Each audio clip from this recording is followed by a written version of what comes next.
Assalamualaikum dan salam Sarawak Maju Makmur bersama saya Fatin Syaira Rosti.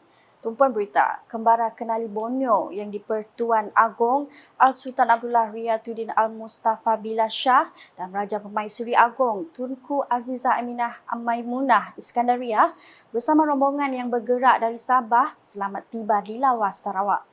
Jelajah yang membawa Yang di-Pertuan Agong dan Permaisuri Agong selamat tiba pada jam 8 malam Khamis.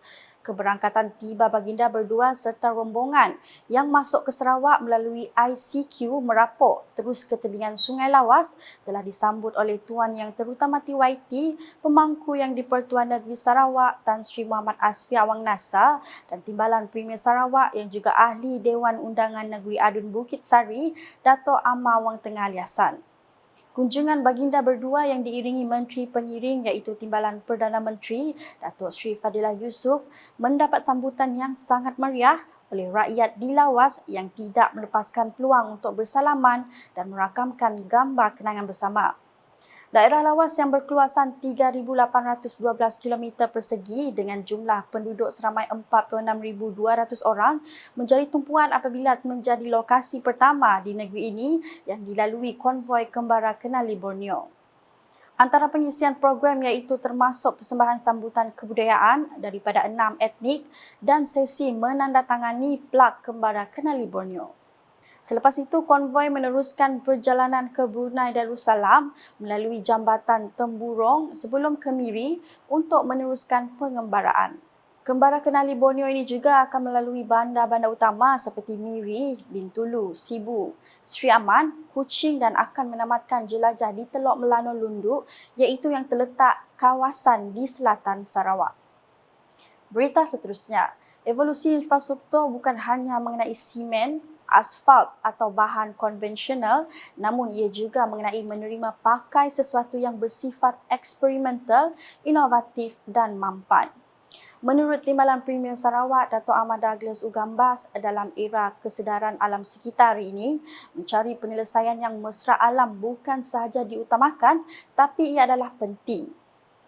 As we meet under the umbrella of the theme, revolutionizing road and airport infrastructure, exploring cutting-edge technologies, innovative and recycled material, and real-world application. We stand on the cusp of the monumental change. We are not just here to listen to presentation. We are here to engage with vision that will redefine our road, our runway, and in many ways our world. Beliau berkata demikian semasa majlis pembukaan seminar merevolusikan infrastruktur jalan raya dan lapangan terbang di Kuching pada Khamis. Beliau yang juga Menteri Infrastruktur dan Pembangunan Pelabuhan Sarawak berkata, Sarawak sedang dalam proses melaksanakan lebih banyak jalan untuk melengkapkan rantaian sambungannya. Sementara itu, ketika ditemui media, Dato' Ahmad Douglas memberitahu beliau berpendapat sisa-sisa pelupusan tidak perlu dihantar ke tapak pelupusan, sebaliknya boleh ditukar menjadi bahan binaan. Premier has directed JKR to look at how plastic can be used as part of the construction material for our road in Sarawak. We have not used it. They have visited Petronas experiment in KL, and today we have been exposed. The briefing just now is very educational. There's a lot of the material that can be used. We in Sarawak also looking at whether we can use the slag produced by the Patama Ferro Alloy in Bintulu. I think according to them, they have about 1 million ton of slag waste from their factory. At the moment, it's still going to be used. We are studying how it will be used. We're going to discuss with the Department of Environment Malaysia, because at the moment it is still considered as e-waste. So, looking at the presentation just now, a number of waste doesn't have to be sent to the landfill. It can be converted into a building material.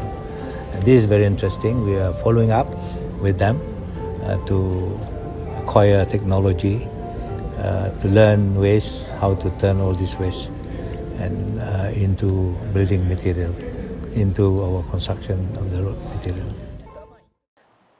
Laporan berikutnya, Menteri Negara Bagi Indo-Pasifik di Pejabat Luar Commonwealth dan Pembangunan United Kingdom UK Anne-Marie Trevelyan selamat tiba di Sarawak dalam rangka lawatan rasmi di Kuching pada 7 hingga 8 September ini. Tujuan lawatan kerja itu adalah untuk mengadakan sesi perbincangan mengenai kerjasama iklim, keselamatan serantau dan perdagangan. Anne-Marie dijadual mengadakan pertemuan bersama Ketua Pegawai Eksekutif Kumpulan Sarawak Energy Berhad, Datuk Syarbini Suhaili pada Jumaat bagi membincangkan beberapa perkara termasuk pusat tenaga hijau, loji pengeluaran hidrogen serta melawat tapak mengisi minyak untuk bas berkuasa hidrogen pada Jumaat.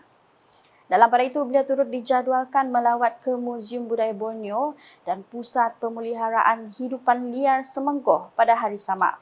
Seterusnya, pada sebelah petang, beliau akan mengadakan pertemuan bersama Timbalan Menteri Tenaga dan Kelestarian Alam Sekitar Sarawak, Dr. Hazlan Abang Hipni, di Baitul Makmur sebelum berangkat ke Kuala Lumpur pada jam 6.45 petang. Beralih ke paparan berikutnya, Festival Basking Kuching 2023 dijadualkan berlangsung pada 15 hingga 17 September ini. Festival Anjuran Persatuan Seni Kraftangan dan Cenderamata Sarawak ini bertujuan untuk mempromosikan warisan seni dan budaya tempatan di Sarawak. Selain itu, festival ini juga akan menjadi platform untuk penyanyi, penari, penyampai cerita, penghibur jalanan dan artis tempatan mempamerkan bakat dan ekspresi seni yang dimiliki masing-masing. Bercakap dalam satu sidang media di Kuching pada Khamis, Timbalan Menteri Pelancongan Industri Kreatif dan Seni Persembahan Sarawak, Datuk Snowdan Lawan berkata, festival ini akan menampilkan persembahan lebih 30 kumpulan yang akan mengadakan persembahan di Plaza Merdeka, Carpenter Street, Man Bazaar, Gambir Street dan India Street. In promoting performing arts and nurturing our local talents, I think is one of the way for us to scouting for the local talents, right? Because we can understand there's a lot of buskers in town, not only in Kuching. Datuk Snowdan turut menzahirkan harapan agar festival ini menjadi acara tahunan yang dinanti-nantikan warga Kuching. Dalam perkembangan lain, kejayaan memanfaatkan sumber tenaga hijau sebagai agenda pembangunan negeri telah membuktikan kaliber kepimpinan Premier Sarawak Datuk Patinggi Tan Sri Dr. Abang Abdul Rahman Zohari Tun Datuk Abang Upeng. Timbalan Setiausaha Kerajaan Sarawak Perancangan Ekonomi dan Pembangunan, Datuk Dr. Muhammad Abdullah Zaidil berkata, Premier Sarawak berjaya menyelahkan potensi sumber tenaga hijau seperti hidrogen dan alga untuk bahan api penembagan mampan SAF dalam usaha menjadikan Sarawak sebuah negeri yang menyokong penggunaan tenaga hijau. Tambahnya, idea menjadikan sumber air sebagai tenaga baharu Sarawak khususnya sememangnya merupakan visi Datuk Patinggi Tan Sri Abang Zohari sebelum beliau menjadi Premier Sarawak. Before 2017. So we have been looking into this hydrogen economy since then, Sarawak. So then people were still skeptic about this idea of water being a source of energy. Beliau berkata demikian semasa menyampaikan ucap tama dalam Forum Tenaga Lestari dan Tenaga Diperbaharui Saref 3.0 di Pusat Konvensyen Borneo Kuching BCCK pada Khamis. Datuk Dr. Muhammad Abdullah turut memberitahu tenaga hidrogen merupakan titik permulaan negeri ini untuk meneruskan penggunaan tenaga hijau yang mampu mengekalkan kebersihan dan kelestarian alam sekitar di samping menjadi sumber pendapatan negeri. Masih lagi dengan perkembangan sama, Forum Tenaga Lestari dan Tenaga Diperbaharui Saref 3.0 telah menggalakkan kerjasama yang lebih erat antara pihak-pihak berkepentingan ke arah mencapai matlamat pembangunan lestari SDG Pertubuhan Bangsa-Bangsa Bersatu PBB. Menurut Ketua Pegawai Eksekutif Kumpulan Sarawak Energy Berhad, Datuk Syarbini Suhaili, Saref 3.0 mencatat pencapaian penting termasuk pengenalan sijil tenaga boleh diperbaharui pertama Sarawak serta pelancaran Persatuan Perusahaan Fotovolta Malaysia MPIA Sarawak Chapter. With all of this that we have achieved so far, I believe that we are well positioned to accomplish our remaining goals by the end of this 10-year thought leadership campaign, as long as we continue to work closely together with one another. Beliau berkata demikian semasa majlis penutupan Forum Saref 3.0 di Pusat Konvensyen Borneo Kuching BCCK pada Khamis. Datuk Syarbini menambah beliau yakin bahawa Saref 3.0 adalah usaha berimpak tinggi dalam merealisasikan impian sisa Sifa bersih dan berharap usaha ini akan diteruskan. Terdahulu semasa sesi Forum Pemimpin Tenaga, Datuk Syarbini berkata faktor kepimpinan adalah kunci utama untuk mencapai atau mengekalkan suhu bumi pada atau di bawah paras 1.5 darjah Celsius. Here in Sarawak, we are very fortunate. We are lucky to have a strong leader who believes in sustainable development, renewable energy, green energy, and he is pushing for it. And that's what we need. Sekian edisi Tengah Hari bersama saya Fatin Syahira Rosti. Berita lebih lanjut boleh didapati di semua platform media sosial UKAS termasuk portal ukas.sarawak.gov.my dan UKAS channel di YouTube. Sebelum mengakhiri buletin UKAS, saksikan suasana kembara Kenali Borneo bersama rombongan yang di-Pertuan Agong dan Raja Permaisuri Agong selamat tiba di Lawas pada malam Khamis. #Saluran Informasi Rakyat. Salam UKAS.